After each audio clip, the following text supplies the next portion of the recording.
আসসালামু আলাইকুম ওয়া রাহমাতুল্লাহি ওয়া বারাকাতুহু। ওয়া আলাইকুম আসসালাম ওয়া রাহমাতুল্লাহি ওয়া বারাকাতুহু। কেমন আছেন আপনারা? আলহামদুলিল্লাহ আছি। কেমন আছেন? আলহামদুলিল্লাহ অনেক ভালো আছি। ছিলাম আছি থাকবেন ইনশাআল্লাহ। আমরা পর্যায়ক্রমে আমাদের ক্লাসগুলো চালাইতে আমরা বর্ণগুলো শেষ করেছি, ভাগের পরীক্ষা নিয়েছি। আমরা মাঝখান থেকে এই জিনিসটাকে রেখে স্বরচিহ্ন পড়েছি, আবার অন্যান্য যে ক্লাসগুলো আছে সেগুলো করেছি, তরিকা তালিম পড়েছি। তো মোট কথা এই যে এই সবটা আমাদের মাঝখানে বাদ গেছিল। এটা হচ্ছে উচ্চারণে পার্থক্যের বর্ণ 22টি। আমরা প্রাথমিক অবস্থায় যখন বাচ্চাদেরকে ক্লাসগুলো পড়াবো, ভাগের বর্ণ শেষ, এরপর ওই ভাগের বর্ণটার পরীক্ষা নিয়ে নিব। এরপর এক এক করে যখন আমাদের ভাগের বর্ণগুলো সবগুলোই শেষ হয়ে যাবে, তখন আমরা উচ্চারণের পার্থক্যের বর্ণ এগুলো বাচ্চাদেরকে শিখাবো।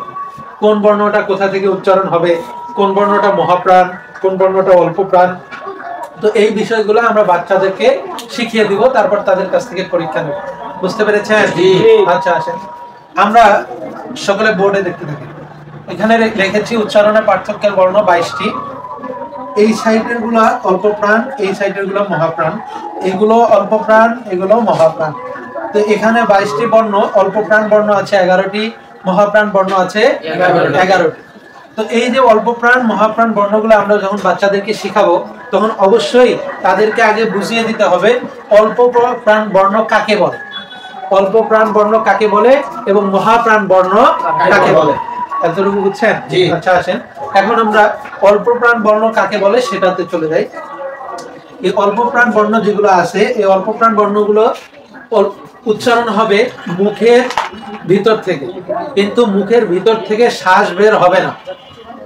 ভালো করে মনে রাখেন, অল্প প্রাণ বর্ণ উচ্চারণ হবে মুখের ভিতর থেকে, মুখের ভিতর থেকে শ্বাস বের হবে না। যেমন যদি আমি ক উচ্চারণ করি, ক ক ক, আপনি যদি এখানে দেখেন সেভাবে কোনো বাতাস বের হবে না।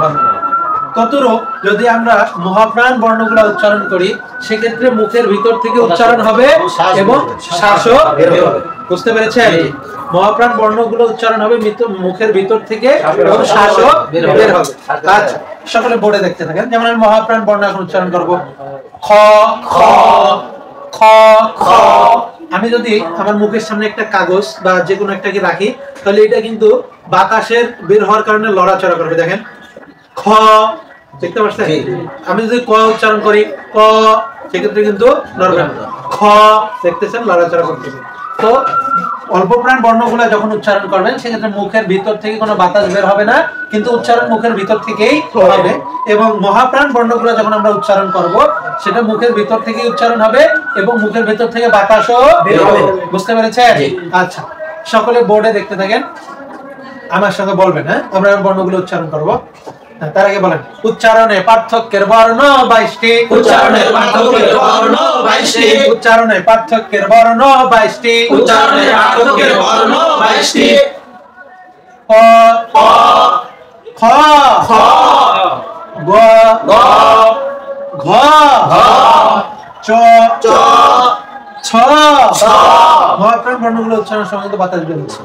বর্গীয় জ বর্গীয় জ ঝ ঝ ট ট ঠ ঠ ড ড ঢ ঢ ত ত থ থ দ দ ধ ধ প প ফ ফ ব ব ভ ভ ড বিন্দু র ড বিন্দু র ঘ বিন্দু র ঢ বিন্দু র।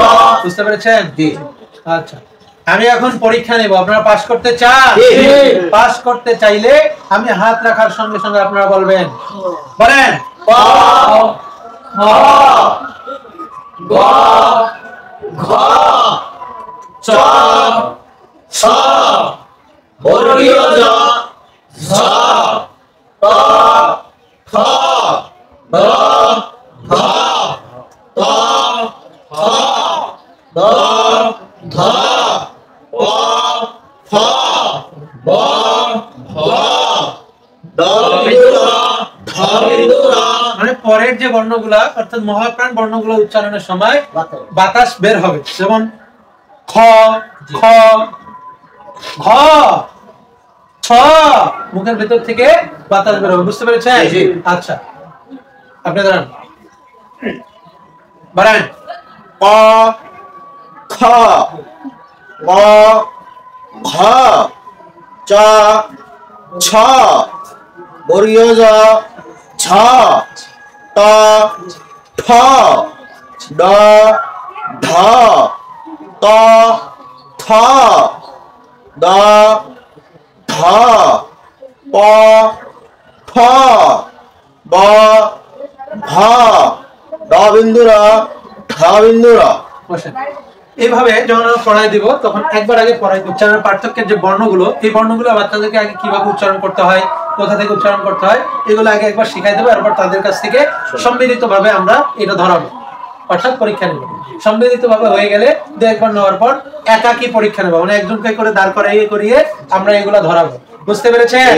আচ্ছা, এরপর এসে এই ফ্রেমটার আমরা লেখাপড়া করবো।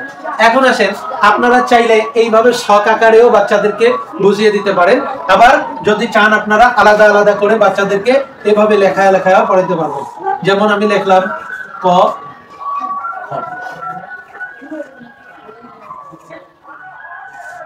খ, বাচ্চাদেরকে স্লেটে লিখে এটা আপনি পড়াই দিতে পারেন, ধরাইতে পারেন, বুঝতে পেরেছেন?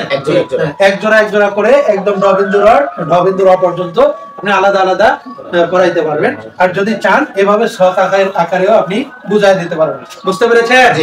আচ্ছা, তো এই ছিল আমাদের উচ্চারণের পার্থক্যের বর্ণ 22টি পড়ানোর প্রথম দুইটি ধাপ। এরপরের ধাপ হচ্ছে লেখাপড়া, যেটা আমরা ক্লাসে বাচ্চাদেরকে লেখাপড়া করাবো এবং পুরো ফ্রেমটাই পুরো বর্ণগুলাই 22টি বর্ণই তাদেরকে মুখস্থ করাবো, বুঝতে পেরেছেন? আচ্ছা, আপনাদের স্লেটে এইভাবে সুন্দর করে উচ্চারণের পার্থক্যের বর্ণ 22টি সাজিয়ে লেখেন। এই যে আমি দেখাই দেই আপনারা কিভাবে লিখবেন। তো আপনারা লেখার জন্য স্লেটের ঠিক এই সাইডে আসবেন, বুঝতে পেরেছেন? জি, এই সাইডে এসে মাঝামাঝি একটা দাগ দিয়ে দিবেন, স্লেটটা এভাবে লম্বা করে ধরবেন, ধরে স্লেট দেখান।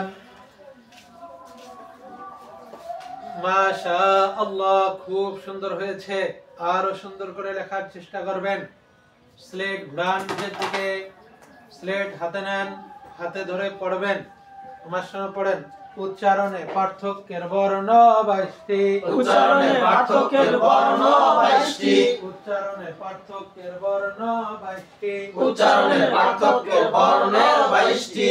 ক, ক খ, খ গ, গ ঘ, ঘ চ, চ ছ, ছ বর্গীয় জ, বর্গীয় জ, ঝ, ঝ ট, ট ঠ, ঠ ড, ড ঢ, ঢ ত, ত থ, থ দ, দ ধ, ধ প, প ফ, ফ ব, ব ভ, ভ ড বিন্দু র, ড বিন্দু র, ঢ বিন্দু র, ঢ বিন্দু র। এভাবে আপনি কয়েকবার পড়াই দিবেন। এরপর বাচ্চাদের কাছ থেকে দাঁড় করা একজনকে দিয়ে পড়াবেন। এইভাবে যতজন সম্ভব হয় ততজনকে দাঁড় করিয়ে আপনি পড়াবেন, বুঝতে পেরেছেন? জি। আচ্ছা, তো এই ছিল আমাদের উচ্চারণের পার্থক্যের যে বর্ণ 22টি, এটা পড়ানোর নিয়ম। ওকে জি, তো সে পর্যন্ত আমার যারা ভিউয়ার্স আছেন, এই পর্যন্ত যারা ভিডিওটি দেখলেন অবশ্যই লাইক কমেন্ট শেয়ার করে দিবেন, এবং যারা ফেসবুক থেকে ভিডিওটি দেখতেছেন অবশ্যই ফলো করে রাখবেন, এবং ইউটিউব থেকে দেখলে চ্যানেলটি সাবস্ক্রাইব করে বেল আইকনটি বাজিয়ে রাখবেন। তো দেখা হবে অন্য কোনো ভিডিওতে, সে পর্যন্ত সবাই ভালো থাকবেন, সুস্থ থাকবেন। আসসালামু আলাইকুম।